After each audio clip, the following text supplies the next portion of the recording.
ക്രിസ്തുവിൽ എല്ലാവർക്കും വന്ദനം. വീണ്ടും നമ്മുടെ ശ്രദ്ധയെ പുറപ്പാട് പുസ്തകത്തിലേക്ക് ആകർഷിക്കുകയാണ്. അതിൻ്റെ 25-ാം അധ്യായം 10-ാം വാക്യം മുതൽ 22-ാം വാക്യം വരെ ഉള്ള വേദഭാഗമാണ്. അവിടെ സമാഗമന കൂടാരത്തിൻ്റെ ഏറ്റവും പ്രധാനപ്പെട്ട ഒരു ഉപകരണമാണ് ഇന്നത്തെ നമ്മളെ ചിന്താവിഷയം, അതായത് നിയമപ്പെട്ടകം. നിയമപ്പെട്ടകത്തിന്റെ നിർമ്മാണം എങ്ങനെ ഇരിക്കണം, അതിന്റെ ഉയരം, വീതി, നീളം, എല്ലാ അളവുകളും നിർദ്ദേശങ്ങളും കൊടുക്കുകയാണ് മോശയ്ക്ക്. ഇതെല്ലാം നേരത്തെ പറഞ്ഞതുപോലെ തന്നെ 24-ാം അധ്യായത്തിൽ നമ്മൾ മോശ സ്വർഗത്തിലുള്ളത് എങ്ങനെ ഇരിക്കുന്നു അതേപോലെ പണിയാനാണ് നിർദ്ദേശം. അപ്പോൾ ഈ നിയമപ്പെട്ടകം പണിയുമ്പോൾ ചില കാര്യങ്ങൾ മോശ ശ്രദ്ധിക്കേണ്ടത്, അത്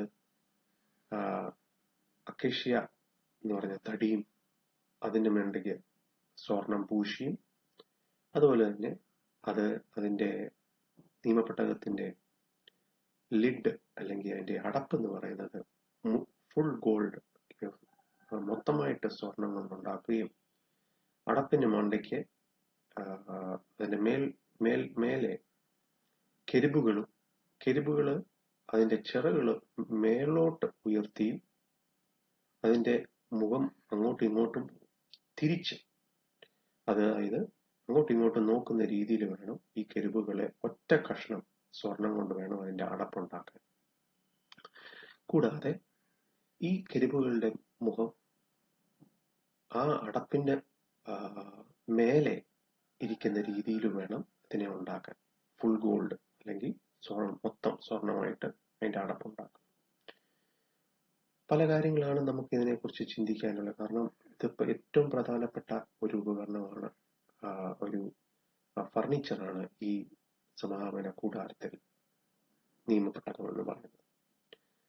അപ്പൊ ഇത് കാണിക്കുന്നത് പോലും സ്വർഗത്തിൽ ഉള്ള രൂപം എങ്ങനെ ഇരിക്കുന്നു അതേപോലെ ഉണ്ടാക്കാനാണ്.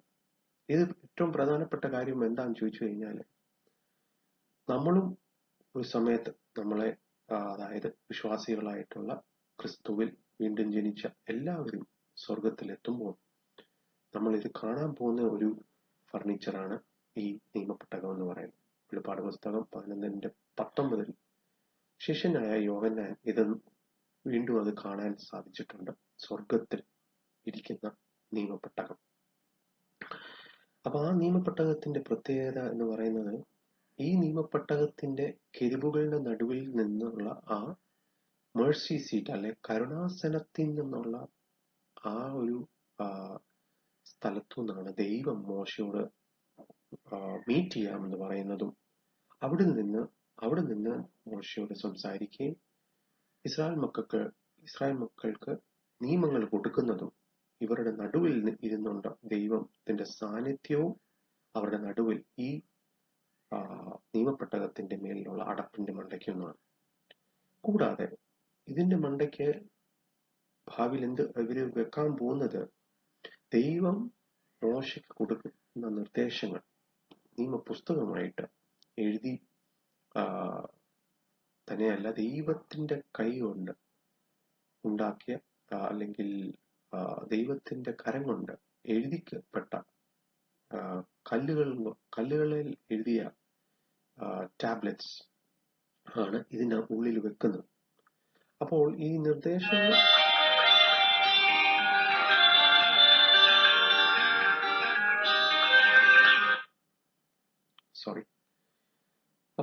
ഈ നിർദ്ദേശങ്ങൾ കൊടുക്കുമ്പോഴും ഒരു കാര്യം പ്രത്യേകം ശ്രദ്ധിക്കേണ്ട, ഈ കെരുബുകളുടെ മുഖം ഈ അടപ്പിന്റെ മേലെ നോക്കുന്ന രീതിയിൽ വേണം അത് പണിയാൻ. എന്നിട്ട് ഇതിന്റെ പ്രൊസീജിയർ അല്ലെങ്കിൽ യാഗങ്ങൾ ചെയ്യുമ്പോൾ മഹാപുരോഹിതൻ ആണ്ടിൽ ഒരിക്കൽ വന്ന് ഈ അടപ്പിന്റെ മേലെ രക്തം തളിക്കും. എബ്രായലേഖനം 9:6 മുതൽ 8 വരെ നമ്മൾ കാണാൻ സാധിക്കുന്ന കാര്യമാണ്. അപ്പൊ ഇതിന്റെ ഒരു പ്രത്യേകത എന്ന് പറയുന്നത്, ആണ്ടിൽ ഒരിക്കൽ കാളക്കിടാവിന്റെയും കോലാട്ടുകൊറ്റിന്റെയും രക്തം ഇതിന്റെ മേലെ തളിക്കുമ്പോൾ ഒരു വർഷത്തേക്ക് ദൈവം ഈ ജനത്തിന്റെ പാപങ്ങൾ മായ്ച്ചു കളയല്ല, അതിനെ കവർ ചെയ്യുക, മൂടിയിരിക്കുന്ന രീതിയിലാണ് പഴയ നിയമത്തിലെ വ്യവസ്ഥ എന്ന് പറയുന്നത്.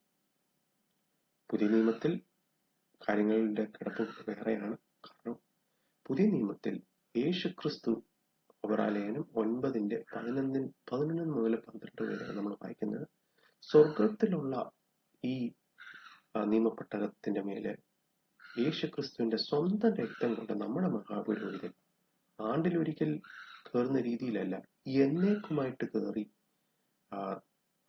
ഈ യേശുക്രിസ്തുവിന്റെ രക്തം ആ സ്വർഗത്തിലുള്ള നിയമപ്പെട്ടകത്തിൽ തളിക്കുന്നതും അത് എന്നേക്കുമായിട്ടുള്ള ഒരു മനുഷ്യന് ഒരു പരിഹാരവും ആയിട്ടിരിക്കുന്നതാണ് നമ്മൾ കാണുന്നത്. അപ്പോൾ ഈ ചില കാര്യങ്ങൾ നമ്മൾ ഇവിടെ ചിന്തിക്കേണ്ട വിഷയം, അത് ഒന്നാമത്തെ കാര്യം, അക്കേഷ്യ വുഡ് വെച്ച് വേണം, അത് അക്കേഷ്യ തടി വെച്ച് വേണം ഈ നിയമപ്പെട്ടകം ഉണ്ടാക്കാനും.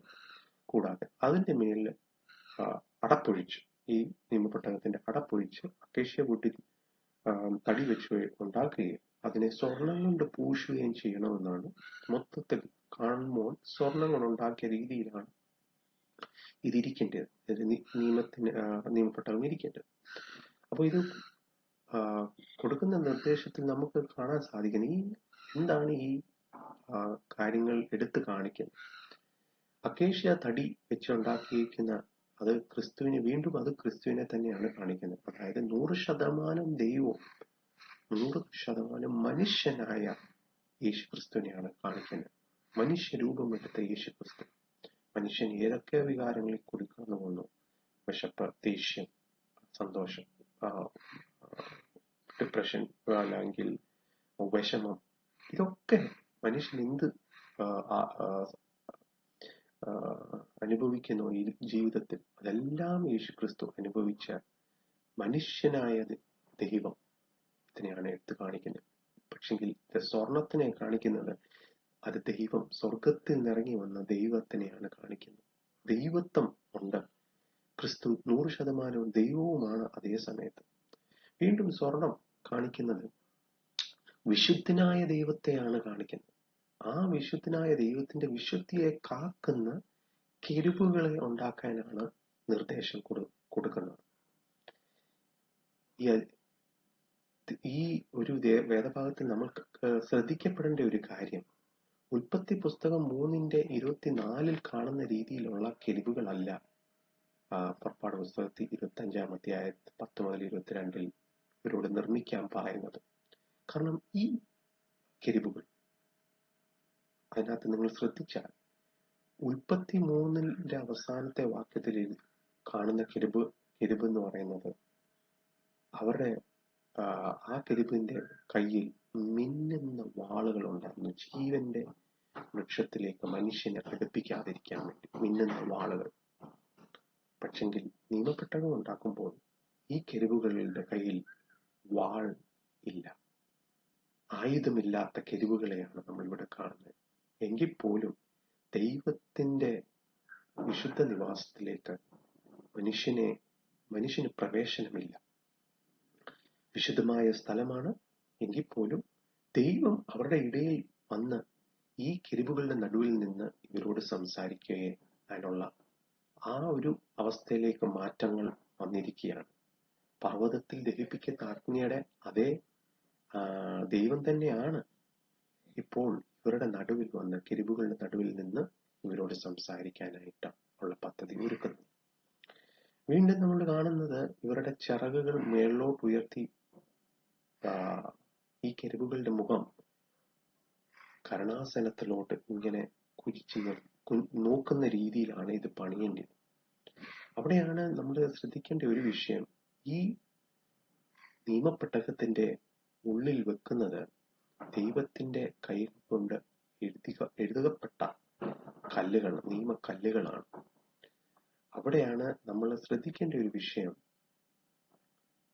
മനുഷ്യൻ ലംഘിച്ച കൽപ്പനയാണ് ഈ കെരുബുകൾ നോക്കുന്നത്.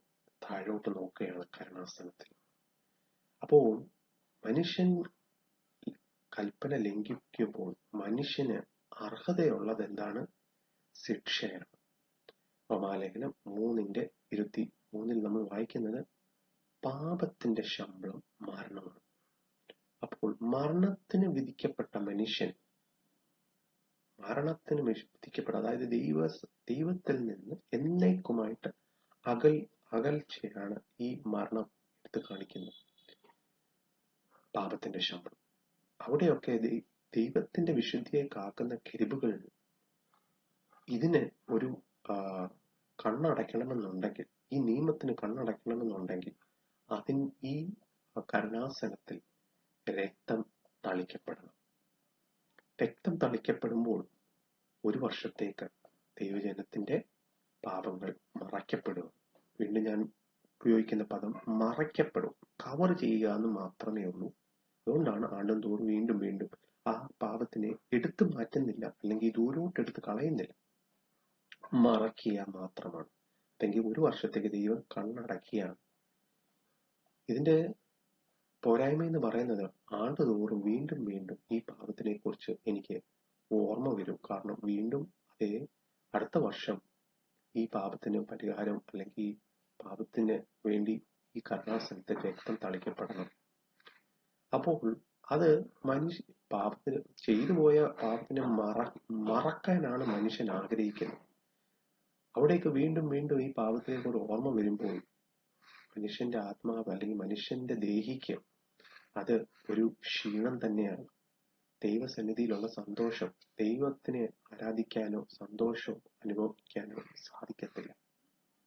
അവിടെയാണ് ക്രിസ്തു എബ്രായലേഖനം 9 വന്ന് 9:11 മുതൽ 12 വാക്യത്തിൽ നമ്മൾ വായിക്കുന്ന, ക്രിസ്തു വന്നപ്പോൾ സ്വർഗത്തിലുള്ള ആ കരുണാസനത്തിൽ, സ്വർഗത്തിലുള്ള നിയമപ്പെട്ടകത്തിന്റെ കരുണാസനത്തിൽ വന്ന് സ്വന്തം രക്തം തളിക്കുമ്പോൾ, പുണ്യാക രക്തം എന്നേക്കും അവസാനത്തെയുമായ യാഗം മനുഷ്യകുലത്തിന് വേണ്ടി എന്നേക്കുമായിട്ടൊരു പരിഹാരം, അല്ലെങ്കിൽ എന്നേക്കുമായിട്ട് ഈ രക്തം തളിച്ച് നമുക്ക് കൃപാസനം, കരുണാസനം മാറി കൃപാസനം തുറക്കപ്പെട്ടിരിക്കുകയാണ്. വീണ്ടും നമ്മൾ ശ്രദ്ധിക്കപ്പെടേണ്ട ഒരു വിഷയം എന്ന് പറയുന്നത്, ഈ നിയമപ്പെട്ടകത്തിന്റെ ഈ കരുണാസനത്തിൽ ക്രിസ്തു നമുക്ക്, മലയാളം തർജ്ജിമയിൽ ഉപയോഗിച്ചിരിക്കുന്ന പദം എന്ന് പറയുന്നത്, ക്രിസ്തു നമുക്ക് വേണ്ടി പരിഹാരം, അല്ലെങ്കിൽ പരിഹാരം എന്ന് പറയുന്ന വാക്കിന്റെ അർത്ഥം അല്ല ഈ പ്രൊപ്പീഷിയേഷൻ. ക്രിസ്തു നമുക്ക് വേണ്ടി എന്തായോ, അതായത് ഈ കരുണാസനം, മേഴ്സി സീറ്റ് എന്ന് പറയുന്നത് പ്രൊപ്പീഷിയേഷൻ എന്ന് പറയുന്ന ഇംഗ്ലീഷ് പദം ആണ് ഉപയോഗിക്കുന്നത്. അതിന്റെ മൂല്യഭാഷയിൽ ഈ പ്രൊപ്പീഷിയേഷൻ എന്ന് പറയുന്ന ക്രിസ്തു എന്താണ് അതിന്റെ അർത്ഥം, അല്ലെങ്കിൽ അതിന്റെ മൂല്യഭാഷയായ ഗ്രീക്കിൽ ഉപയോഗിച്ചിരിക്കുന്ന പദത്തിന്റെ അർത്ഥം എന്താണ്? അതായത് പാപത്തിനെ ദൈവം വെറുക്കുന്നു, പാപത്തിന് മേൽ ദൈവത്തിന്റെ ക്രോധം വസിക്കുന്നുണ്ട്. അല്ലെങ്കിൽ ദൈവം പാപത്തിനെ വെറുക്കുന്നു, അതേപോലെ തന്നെ ആ ദൈവത്തിന്റെ ക്രോധത്തിനെ സമാധാനിപ്പിക്കാൻ മനുഷ്യൻ ഒരു പ്രവൃത്തിയും ചെയ്യാൻ ഒക്കത്തില്ല.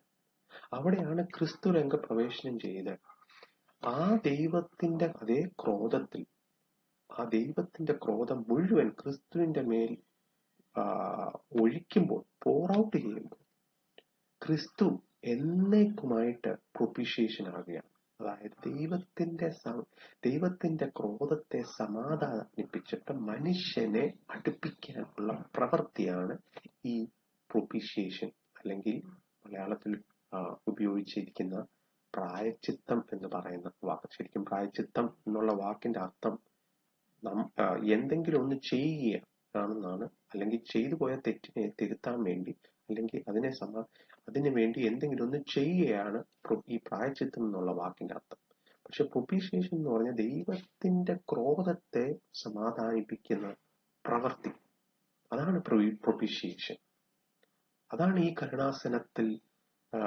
കരുണാസനത്തിന്റെ പ്രത്യേകത എന്ന് പറയുന്നത്. ദൈവം നമുക്ക് വേണ്ടി ആ പ്രൊപ്പിഷിയേഷനായി, അല്ലെങ്കിൽ ഗ്രീക്ക് പദത്തിൽ ഉപയോഗിച്ചിരിക്കുന്ന വാക്ക് ഹിലാസ്മോസ്, ദൈവം നമുക്ക് വേണ്ടി ആയി. ഹിലാസ്മോസ് അതായത് ക്രിസ്തു ദൈവത്തിന്റെ ക്രോധത്തെ സമാധാനിപ്പിക്കുന്ന പ്രവൃത്തി ചെയ്യുക തന്നെയല്ല. റോമാലേഖനം 3:25 ആ പ്രവൃത്തി തന്നെയല്ല, ആ കരുണാസനം പോലും, രക്തം തളിക്കപ്പെടുന്ന കരുണാസനം, പ്ലേസ് ഓഫ് പ്രൊപ്പിഷിയേഷൻ, രക്തം തളിക്കപ്പെടുന്നുള്ള ആ സ്ഥലം, അതാണ് പ്ലേസ് ഓഫ് പ്രൊപ്പിഷിയേഷൻ. അതുപോലും ക്രിസ്തുവാണ് നമുക്ക് വേണ്ടി ആയത്. റോമാലേഖനം 3:25 നമ്മൾ വായിക്കുന്നത്. He became the propitiation എന്നാണ് എത്തിക്കുന്നത്. അവനാണ് നമുക്ക് വേണ്ടി ആ ഹിലാസ്മോസ് ആയത്. അത് തന്നെയാണ് നമുക്ക് വേണ്ടി തന്നെയല്ല, 1 യോഹന്നാൻ 3:10 എല്ലാവർക്കും വേണ്ടി, ഈ ലോകത്തിലുള്ള എല്ലാവർക്കും വേണ്ടി പാപത്തിന് പരിഹാരം, അല്ലെങ്കിൽ പാപത്തിന്റെ ക്രോധം വരേണ്ട സ്ഥാനത്ത് ദൈവത്തിന്റെ ക്രോധത്തെ, പിതാവായ ദൈവത്തിന്റെ ക്രോധത്തെ സമാധാനിപ്പിക്കുന്ന ക്രിസ്തു, പ്രൊപ്പിഷിയേഷൻ അല്ലെങ്കിൽ ആ കരുണാസനം ക്രിസ്തുവായി. ഇത് വിശ്വാസിയായാലും വിശ്വസിക്കാത്തവർക്കും അതൊരു ആകർഷണം തന്നെയാണ് ഈ പ്ലേസ് ഓഫ് പ്രൊപ്പിഷിയേഷൻ അല്ലെങ്കിൽ ഈ കരുണാസനം എന്ന് പറയുന്നത്. എന്നേക്കും നമുക്ക് വേണ്ടി രക്തം തളിക്കപ്പെട്ടു, ദൈവത്തിന്റെ ക്രോധത്തെ സമാധാനിപ്പിച്ചു. ഇനിയും ആ ക്രോധത്തെ സമാധാനിപ്പിക്കേണ്ട ആവശ്യമില്ല. ഇനിയും ദൈവത്തെ പാപത്തിന്റെ കാര്യത്തിൽ പ്രസാദിപ്പിക്കേണ്ട കാര്യമില്ല. കാരണം എന്നേക്കുമായിട്ട് പ്രസാദിക്കപ്പെട്ടു. ക്രൂശിലെ സ്വന്തം ഏകജാതനായ പുത്രന്റെ യാഗത്തിൽ ക്രിസ്തു സമാധാനിക്കപ്പെട്ടു, പ്രസാദിച്ചിരിക്കുകയാണ്. ഇപ്പോൾ നമുക്ക് കൃപാസനം തുറന്നു തന്നിരിക്കുന്നത് എന്തുകൊണ്ടാണ്? കാരണം യേശു ക്രിസ്തുവിന്റെ രക്തം നമുക്ക് വേണ്ടി സ്വർഗത്തിൽ ഉള്ള കരുണാസനത്തിൽ തളിക്കപ്പെട്ടു. പാപത്തിനെ മറക്കുകയല്ല, പാപത്തിനെ എടുത്തു മാറ്റും. സങ്കീർത്തനം 103 ഉദയം അസ്തമയം എത്രയും ദൂരമുണ്ടോ അത്രയും അകൽച്ചയാണ് നമ്മുടെ പാപങ്ങൾ എടുത്തു മാറ്റിയിരിക്കുന്നത്. സന്തോഷിക്കാൻ വകയുണ്ടോ ഒരു വിശ്വാസിക്ക്? ദൈവത്തെ കൂടുതലായിട്ട് അറിയാനുള്ള കാരണങ്ങളുണ്ടോ ഒരു വിശ്വാസിക്ക്? അതാണ് ഈ നിയമപ്പെട്ടകത്തിന്റെ പ്രത്യേകത എന്ന് പറയുന്നത്.